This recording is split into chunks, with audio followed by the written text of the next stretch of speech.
Pag-usapan naman natin ang tungkol sa ipon. Paano ba tayo nagsimula sa pag-iipon? Kasi ako, importante kasi para magawa nating masimulan ang pag-iipon at maging consistent tayo or maging tuloy-tuloy tayo sa pag-iipon, importante alam natin yung reason bakit tayo nag-iipon. Dati kasi ang hirap ng trabaho ko bilang accountant, talagang nag-overtime lagi, lalo na pag audit season.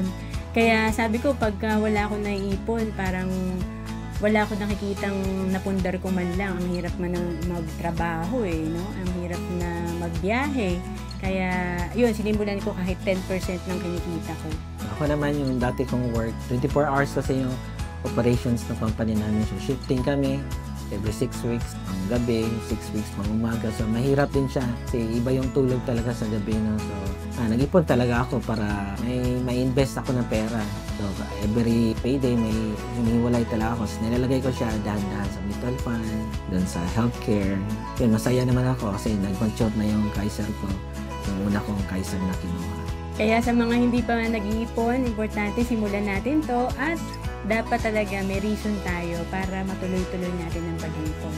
To know more about savings and investment, message mo lang ako sa FB, Roan Celis Capistrano.